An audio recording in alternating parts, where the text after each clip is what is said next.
Please rise. No. Test. And it's working. Glad you can hear me. Please rise in body or spirit for number 159 in the gray hymnal. This is my song.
I'm Jagmeet Singh, and I'm a member of this congregation. Fern Maddox will light our chalice. Please join me in our chalice lighting words found in your order of service. We light this chalice, symbol of our Unitarian Universalist faith, to remind us to connect in spirituality and service, to care for each other and the world, and to create loving community.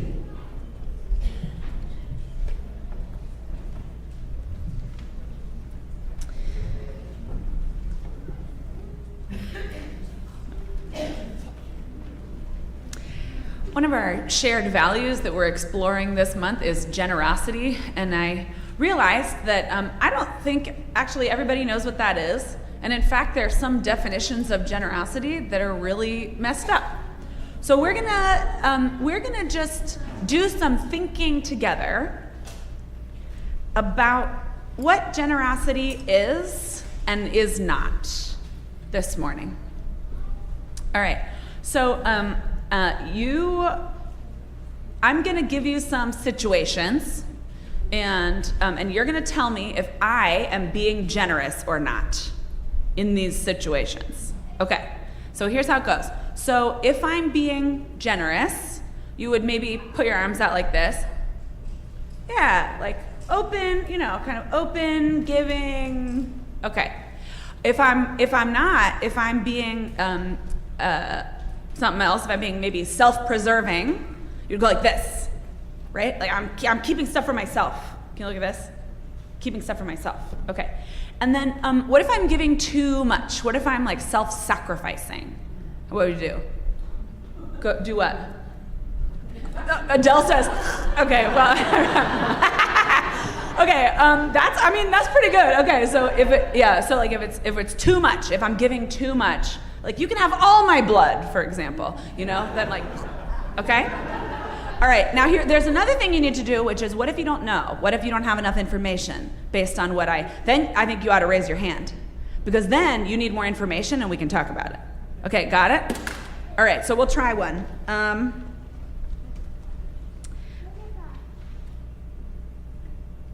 I have 10 stuffed animals. Also, in this world, stuffed animals are something that everyone needs to live. Okay. I have 10 stuffed animals, and I'll give all 10. Yeah. I'm like over here. I'm really self-sacrificing. Okay. I have 10, but other people have so many more than me, so they should do all the giving, and I won't do any. Yeah. Okay. I'll give you 1 million stuffed animals. Oh, yeah, more information. Yeah, what do you need to know?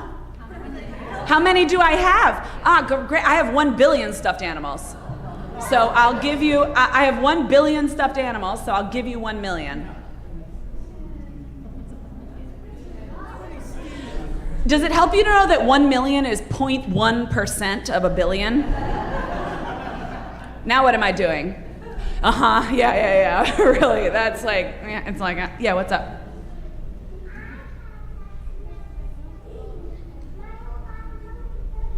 Your whole bottom bunk is filled with stuffies. Great. Okay. Okay, I'm gonna give you, so I have a lot of stuffed animals, and I'm gonna give you, a good number of them. But since I'm giving them to you, I get to tell you what to do with them, and you have to name them all Sadie. Why? Why this? Even though I'm giving like a lot, why this? So somebody said it. Who said it? Somebody said control. Yeah, control. Huh? Yeah, conditions, control. A gift is a gift. Yeah, and it's actually kind of all for me. No, we're gonna come back to that. That's really great work, Linda. Okay. Yeah. Okay. All right, we did the one where you're naming them all Sadie.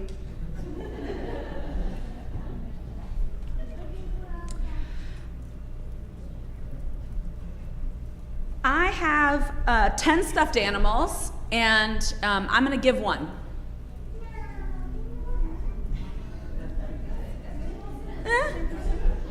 More information. What do you need? What do you need to know, Peggy?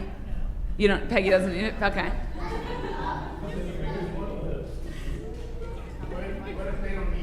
What if they don't need it? Okay. Oh yeah, that's a great question. We're gonna assume that that you're giving it because it's needed or asked for. Great, but I didn't start with that, so great question. Lonnie, what'd you say?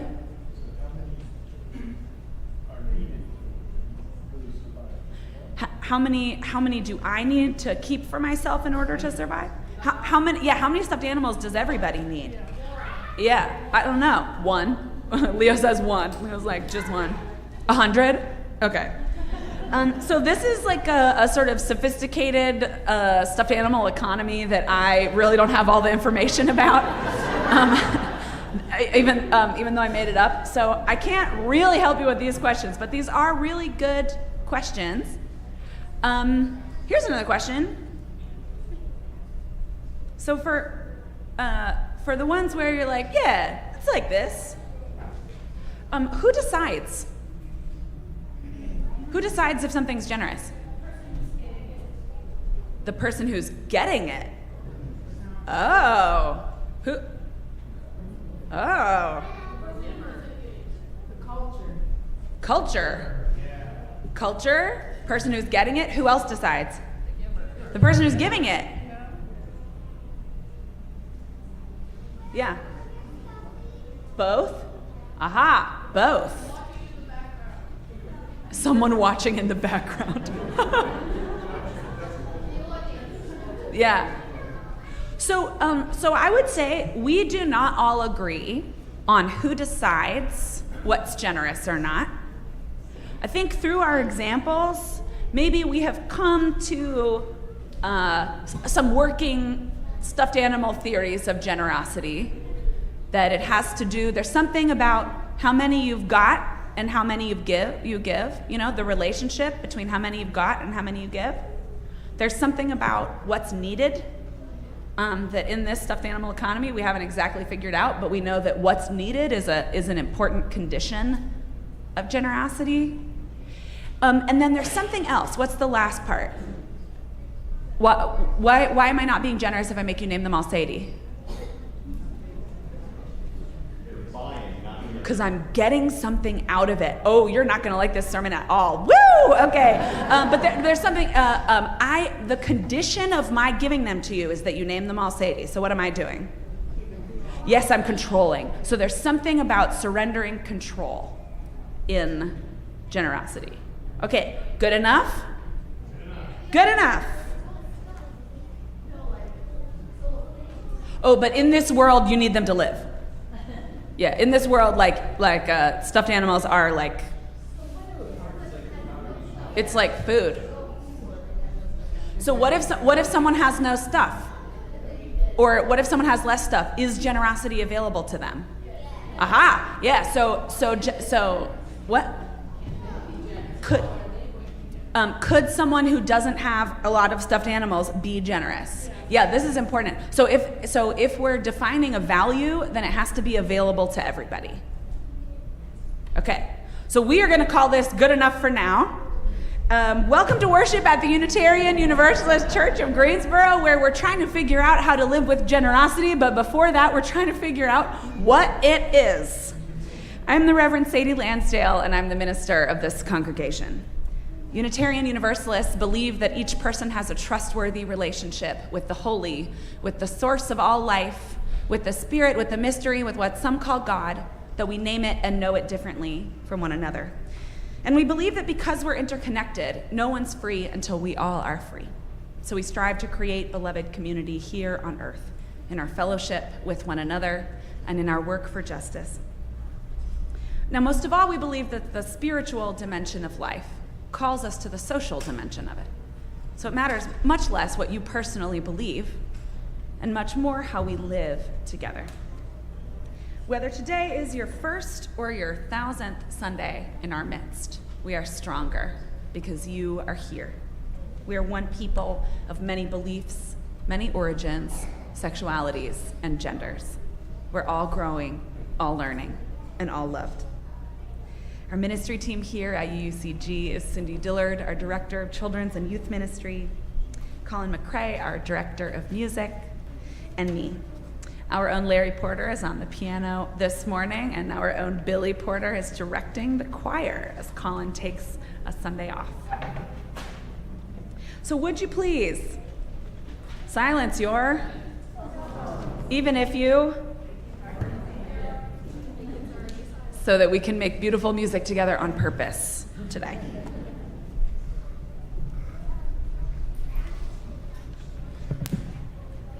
A covenant contains the promises we make to one another in response to the great gift of living, holding ourselves to these holy aspirations. Will you join me in our church covenant?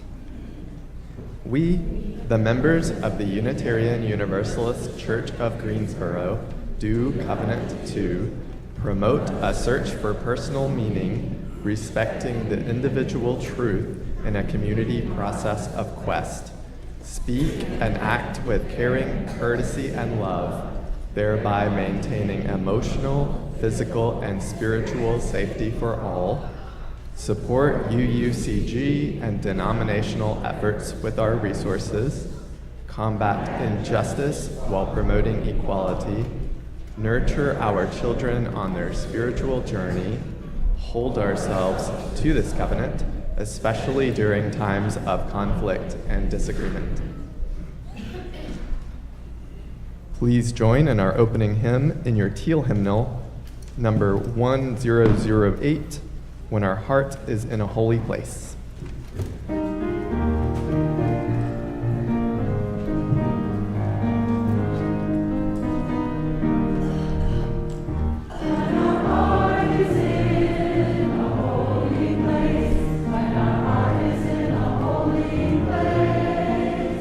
We are blessed with love and amazing grace, and our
If you're joining us in the sanctuary, won't you wave hello to everyone joining us online? If you're online, go ahead and introduce yourselves in the chat. If you're in person, let's greet our neighbors.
How beautiful it is to be together.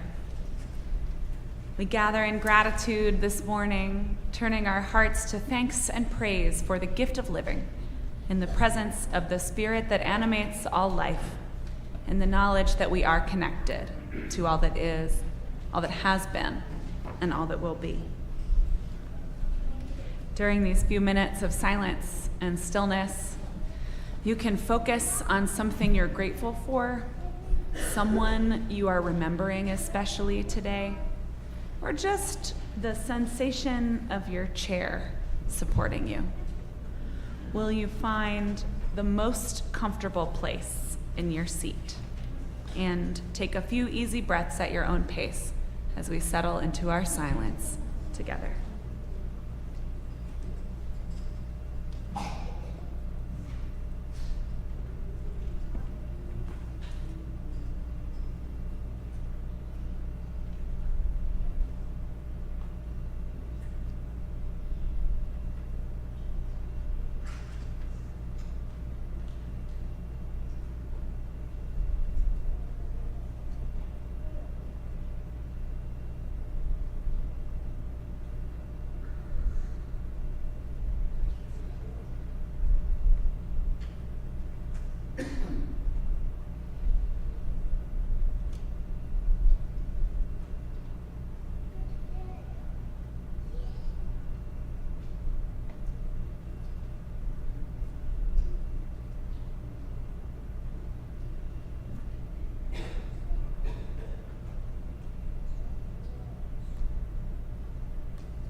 What is it that echoes in your heart?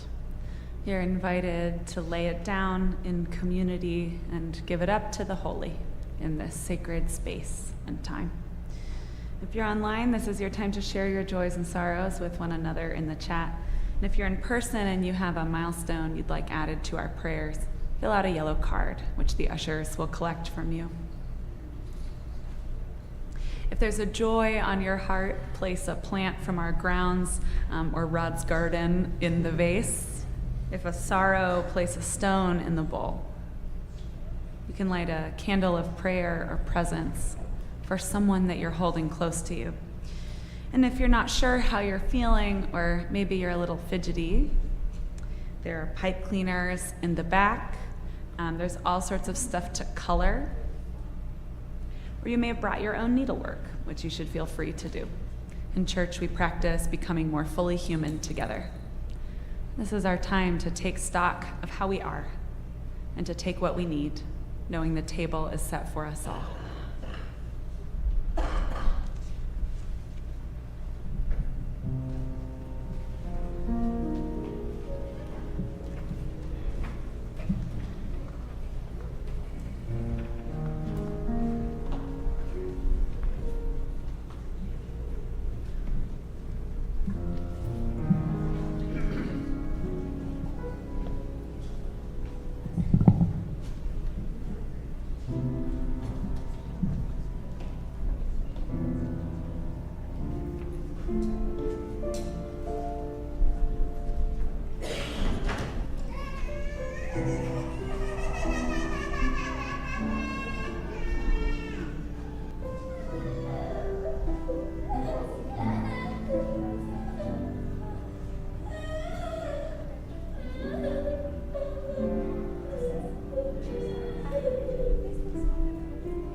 Will you join me in prayer and presence? First, we name aloud or in the chat those people on our hearts, living or dead, near or far, that this community might hold them in love.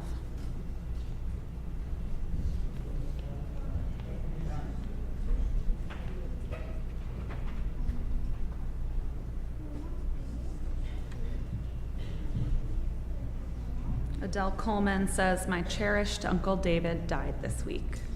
He was brilliant, a physicist and inventor. He was always curious and learning.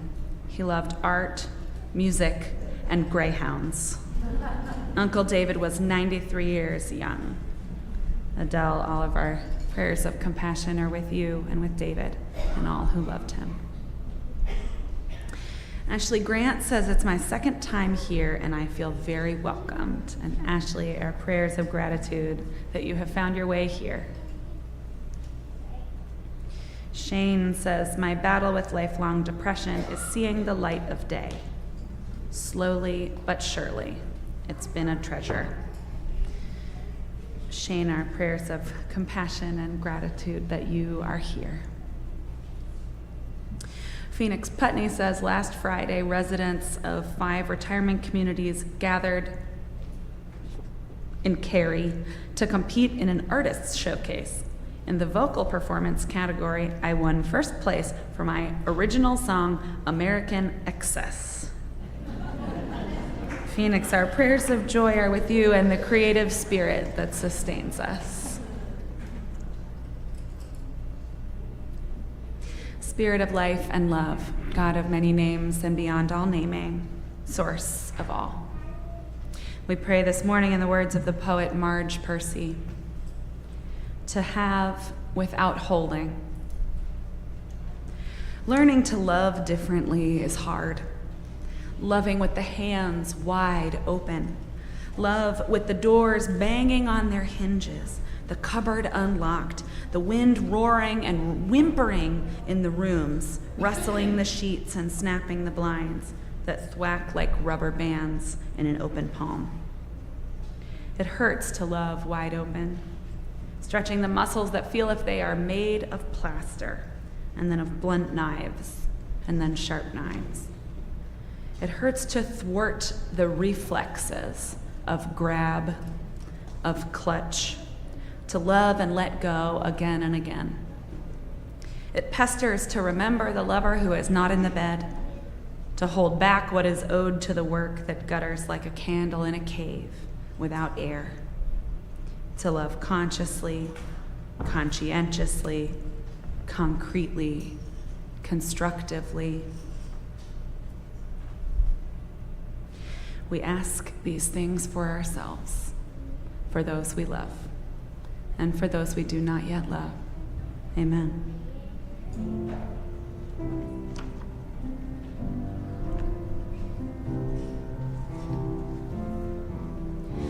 Love, take a walk with me. Love, take a walk with me. Love, take a walk with me. And Spirit, guide my way. Love, take a walk with me. Love, take a walk with me. Love, take a walk with me. And Spirit, guide my way. And Spirit, guide my way. Our children are invited to the RE wing for snack and community building through play, followed by RE at 11. Go in peace, go in love, go in joy.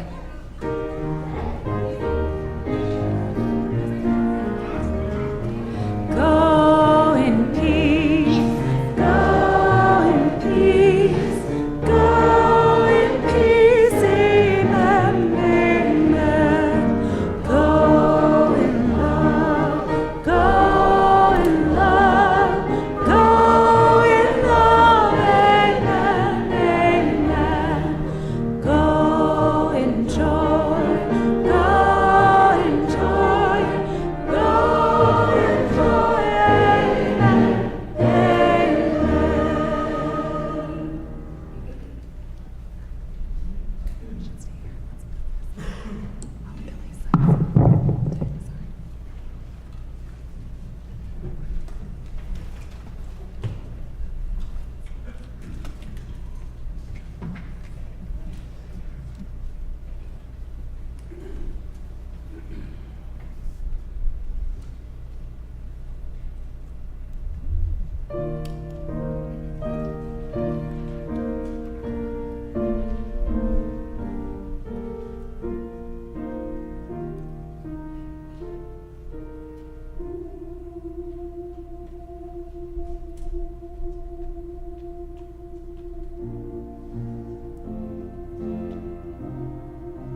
choir. Thank you.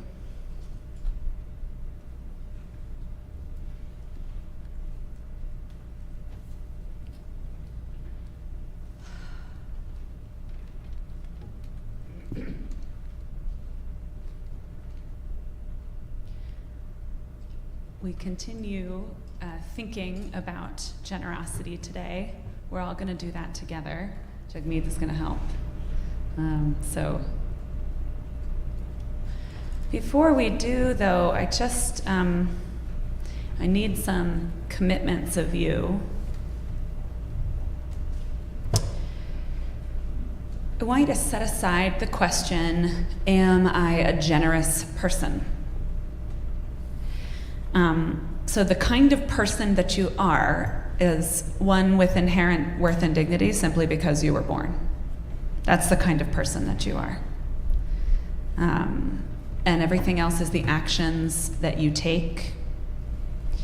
We don't come to church to be good people. We come to church to be more whole people. The pursuit of a life of integrity is the pursuit of wholeness. So in our conversation this morning, where we attempt to more carefully and thoughtfully and usefully define generosity, I need you to promise me that you will not take this as like a new and interesting way to judge yourself. You understand what I'm saying? Were any of you about to start? Yeah, okay, yeah. So just like, maybe like, the commitment you could make could be, in thinking about these ideas together today, I will not, I will try my very best not to just have a new thing to judge myself about. You know what I mean? Can you all commit to that? Great, okay.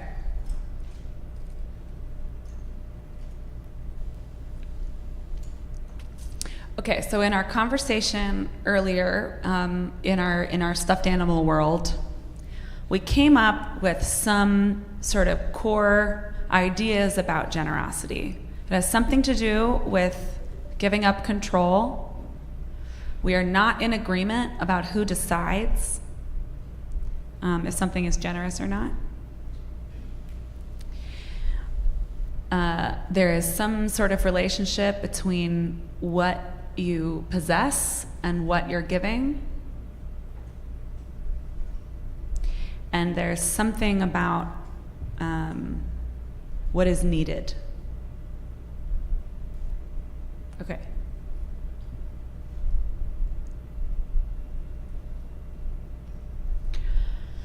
So here's what I think a generous act is. I think a generous act is one where we give freely of our resources, whatever they are, in a way that brings us a deeper sense of connection without control. You can email me if you want that in writing. All right.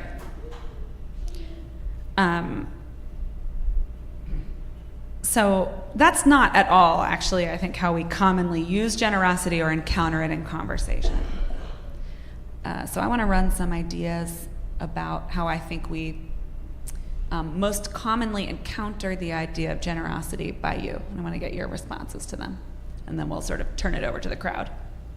Okay. All right. So generosity is giving over and above what is expected. Is that something does that kind of resonate with you? You're like, yeah, I've heard that. Yeah, over and above what is expected. Okay. So what do you think about that? What works? What are the problems? That's what the expectations are. Totally. I'm asking Jagmeet, but that is right. Yeah. I think it doesn't necessarily have to be what's over and above what's expected. Depends on the expectations. Yeah, it depends on the expectations. Who decides what's expected? Right. We don't know. All right. Sometimes someone will thank you for your generous donation, This is code for having money, right? Because they don't have your bank account. So, if you give $1 million, but you have $1 billion, this is not generosity. This is just having wealth and then tossing away 0.1% of it, Or tax break. Somebody hollered tax break. Yeah, so have you been thanked for a generous donation? Do you have an experience of have you heard that kind of around? Yes. Yeah. Yes. What does that say to you? How does that work and how does it not work? Well, I guess the thanker doesn't have visibility a lot of times into what you have. So if we're looking at it in terms of that, how much you have and how much you're giving, they don't know. They just know the amount. Right. Yeah. So they might be like, thank you for your generous donation. It's more than a bunch of other people gave. Right. They're comparing it to other people. Yeah, but without enough information to actually be able to make a meaningful comparison, right? Okay. Sometimes we say generosity when we actually mean kindness. I don't think this is a really big part of it, but I think it's worth noting that there are acts of kindness that they're kind of nice. It's a good thing to do, but they don't really change you or demand much of you to do them. They're just kind of oh, that was, I held the door or something. It's meh. It doesn't really require anything or ask anything or demand anything of the person who's doing it. Which is not it's not a good thing to do. It's just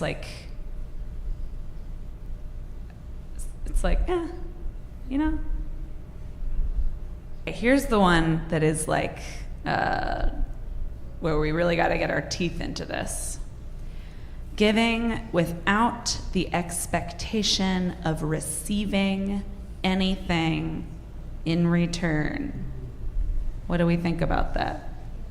Well, we had a conversation about that. Well, you know what I think about it. What do you think about it? So there's an aspect of that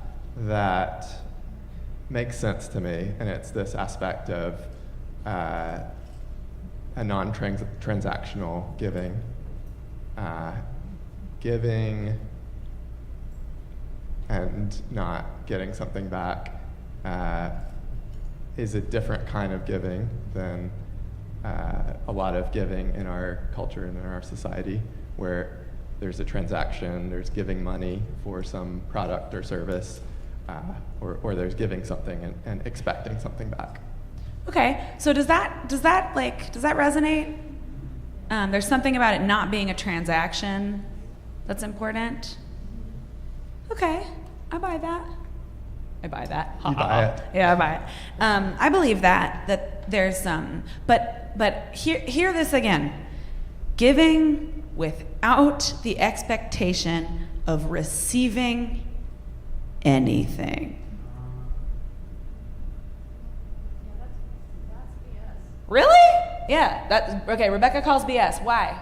Well, Katie just mentioned that there's this Friends episode where Phoebe and Joey are debating this, and Joey's like, "If you feel good, that's getting something." Okay. There's a Friends episode, says Katie, about if you feel good, that's getting something. Okay. Okay. So now we're getting somewhere. I saw Mark. Acknowledge that.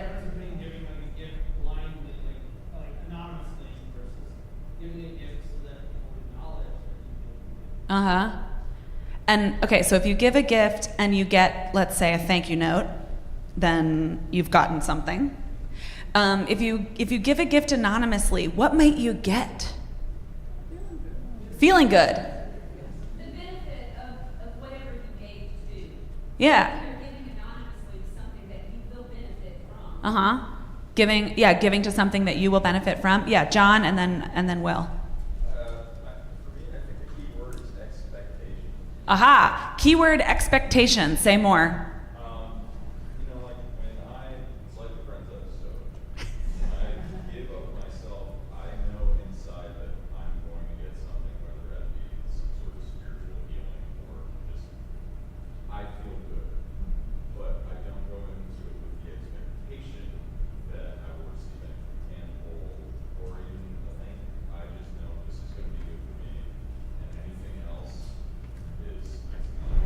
Okay, so to sum up, there's a kind of giving where you feel good when you've done it. You don't expect something specific in return, but you know that it is rewarding to you to give in that way. Is that okay? Going off of your previous definition of generosity, if the whole idea of generosity is to give something without power but still connected to something, by the fact that you're connecting to something, you're automatically getting something in return. You don't know what it is, but connection goes both ways. It's not one way. Yeah, so connection is both ways and not one way. Okay, Phyllis. I also trust the recipient to be a good steward. Trusting the recipient. There's a part of generosity that is trusting the recipient rather than attempting to control. Okay. What do you think about all this? Where are we, does this sort of, so remember what Jagmeet was saying about interactions that are a transaction? And then there's a kind of mutuality that is not exactly a transaction. That is what some folks have been pointing out. Yeah, I think this makes sense, and it complicates this idea of expectation and like what generosity is. Yeah. Expectation, you know. Yeah, Steve. If there are 100 billionaires in the room, Yeah. which seems like might happen these days. Yeah, my word.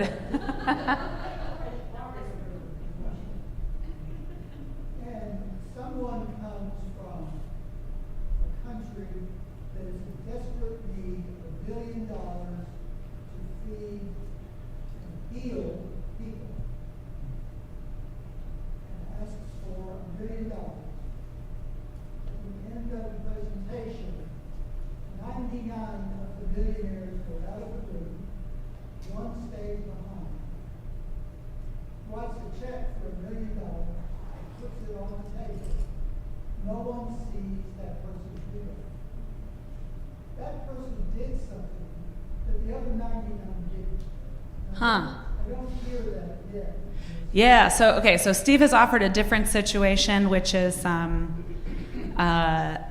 giving but not showing off about it or something. Not needing your name on a building. Yeah. So yeah. So you don't have to name all your stuffed animals after me.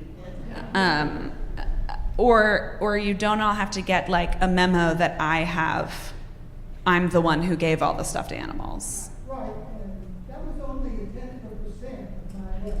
Yeah. But nobody else was willing to do that. I would say that person was generous.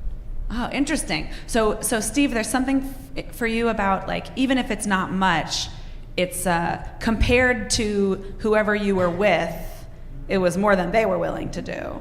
So there's something about when we were asking who decides if it's generous, there's something about like culture or habit or whatever else is going on that maybe could be a clue. Status quo. Mm-hmm. Yeah, Marie. There's also an aspect of expectation that's reasonable, and this ties into the stewardship thing. If I give money to a fund to build a columbarium, Yeah. and whoever is dealing with that fund decides that we need trees out front more, that would probably annoy me. So it is okay to have some expectations depending on what type of fund you're using. Uh-huh. Okay, so we're getting really into the details of like specific church finance. Well, yes. Because It's visible. yeah, so if you give to something and then it's used for something else, then like having an expectation was reasonable. Yeah. Ken. I was with a group of friends in Quality a few years ago, and the street maker came up and asked for money. One of my friends leaved with a $10 bill. He walked away. Somebody else in our group said, he's going to spend it on drugs and alcohol. My friend said, it's not my money anymore. Huh. Okay, I'm going to repeat that just so everybody can hear. So Ken was with some friends, and someone on the street came up and asked for money. His friend gave him a $20 bill. Someone said he's going to spend it on drugs and alcohol, and the person who gave it said, well, that's not my money anymore. So this is related to what what Phyllis was saying about trusting the recipient. Okay, Marty. So going back to Steve's one person in that room. Yeah. Wouldn't it have been interesting if that person would have written the check for 2 or 3 times more than what was asked? Mm-hmm. For, especially since he had tons of money. Totally, especially because it was 0.1% of yeah. So Marty, reflecting on Steve's scenario, wouldn't it have been interesting if the person, the billionaire in question, had given more than what was asked of them, especially because they could. All the way back. We talked a lot about generosity as it concerns monetary things, but what about generosity of our time, of our attention, Yeah. of our cares, things like that? Yeah, generosity of, so let's zoom out a little, right? Like generosity of resources. So time, we'll say time is a resource too. There is another kind that I don't think we have like a whole hour to get into, but I do want to just put a pin in this for our thinking. I see your hands, but you can put them down. I want to put a pin in this for our thinking, which is there's a kind of generosity that is about in an argument or in an interpersonal situation,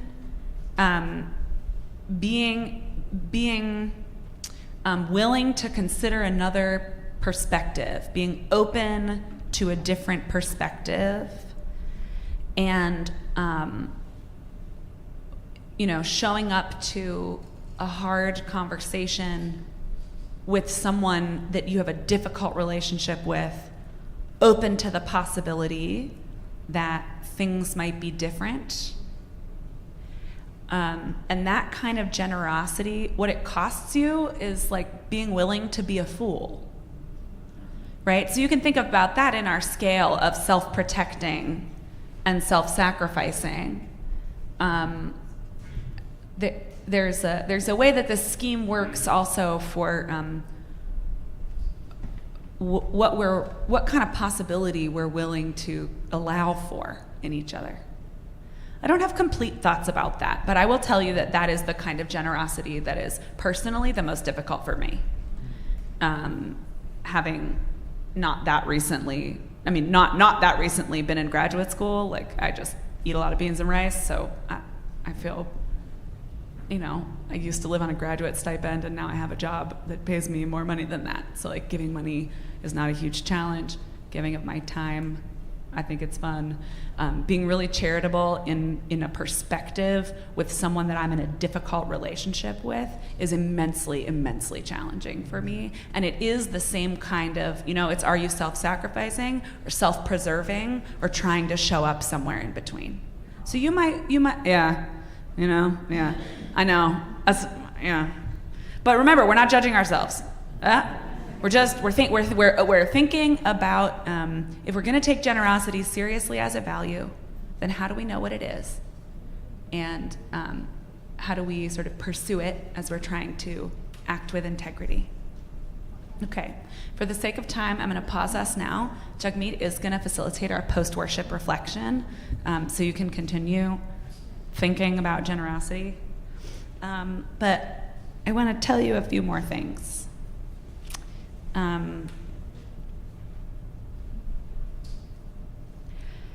There's a kind of obituary that absolutely breaks my heart and boils my blood when I read it. And it's like this. She just put everyone before herself. She was always just giving to others with never a thought for her own needs.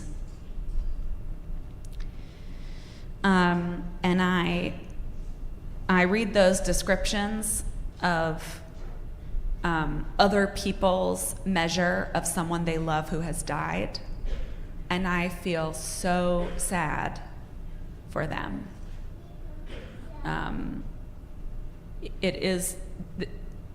many people of all genders can experience this pattern, though it must be said that she never did anything for herself is kind of the archetype of the mother.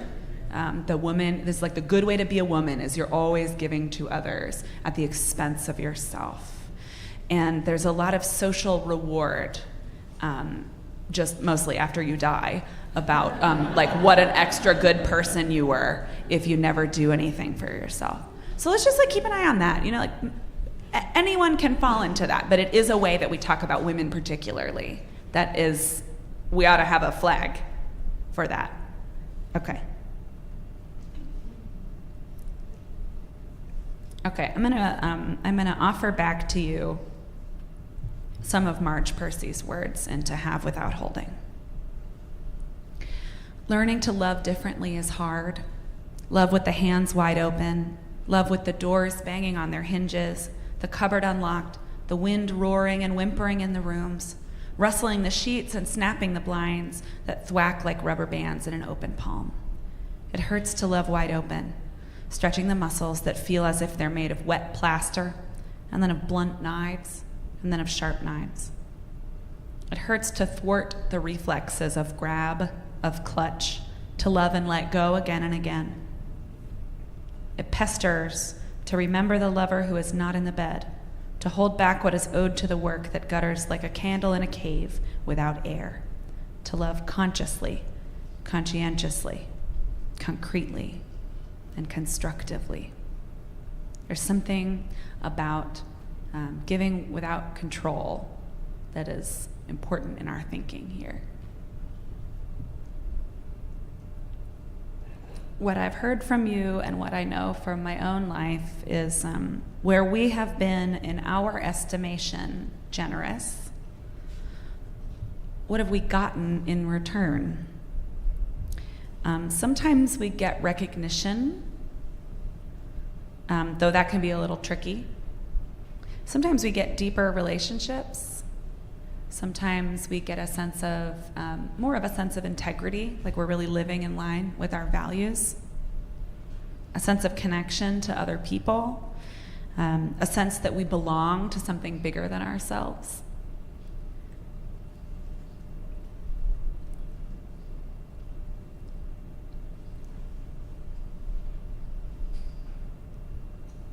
This is the frame for our shared values, that our shared values statement offers for generosity. We covenant to freely and compassionately share our faith, presence, and resources.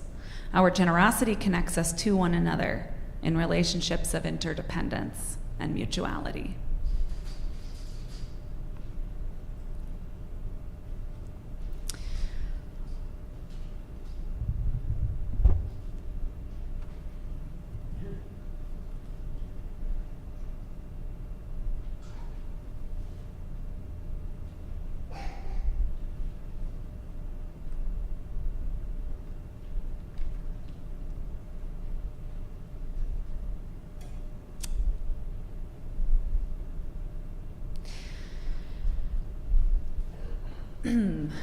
I think we are charged to commit acts of generosity so that we may become more whole. In our caring ministry, in our opening words, we say, I am only one, but still I am one. I cannot do everything, but still I can do something. And because I cannot do everything, I will not refuse to do the something that I can do. That's meaningful guidance for me when I am offered the opportunity to show up in a way that I feel demands some generosity for me.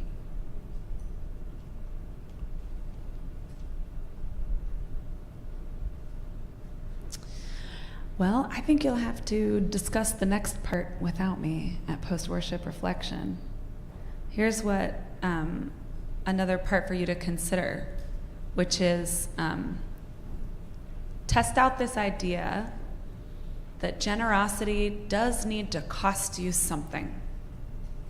It does not need to cause you pain, martyrdom, self-denial. It does not and ought not put you in danger exactly. But there's something about generosity that ought to be meaningful and significant to the giver.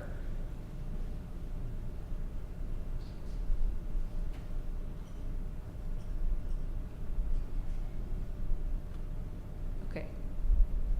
You can report back. I will report All right, back. report back.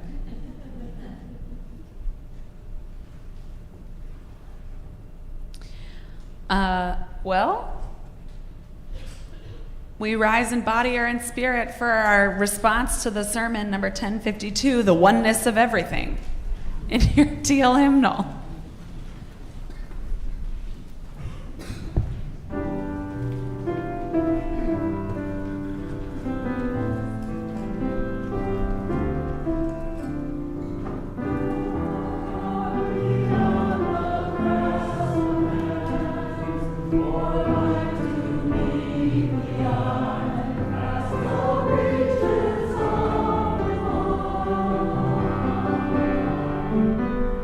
Thank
From you I receive, to you I give, together we share, and from this we live. Our minister's discretionary fund is available to anyone in a tough spot, you or your friends or neighbors. Please do reach out. We can help with medical bills, rent, groceries, or other needs. You can contact the church through our website to request assistance. Our share half this month is something new. We're raising money for a fund to be used to support queer and trans fellowship and power building in Guilford County. We're planting a seed of joy, resistance, and good times in the hard times. If you'd like to make a contribution for our offering to be split with the Embrace and Protect Fund, you can do so at the link in the description of this video. You can text GIVE to the number in your order of service. You can also mail a check. Ushers will come forward to collect the offering, which will now be gratefully received. From you I receive, to you I give, together we share, and from this we live.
Thank you, Larry. Will you join me in our chalice extinguishing words? We extinguish this flame, but not the light of truth, the warmth of community, or the fire of commitment. These we carry in our hearts until we are together again. If you'd like to get more connected, whether you're with us in person or online, fill out the contact form on our church website. If you're in person, stick around after worship in the sanctuary for post-worship reflection, continuing to reflect on generosity. Jagmeet will lead it, and he'll also take notes and get them back to me so we can once and for all decide what it means and if we should do it or not.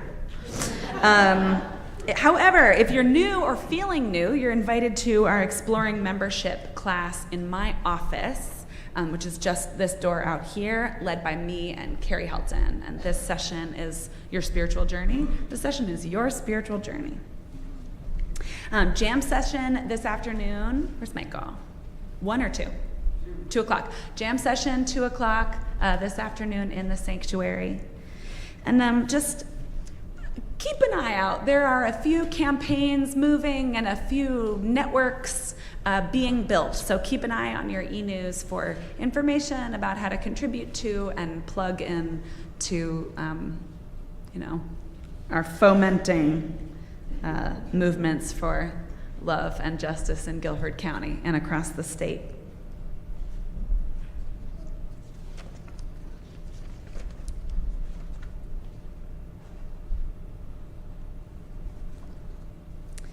I am only one, but still I am one. I can't do everything, but still I can do something. And because I cannot do everything, I will not refuse to do the something that I can do. Go in peace, go in love, go in joy. Rise in body or in spirit for our benediction hymn, number 1058, Be Ours a Religion.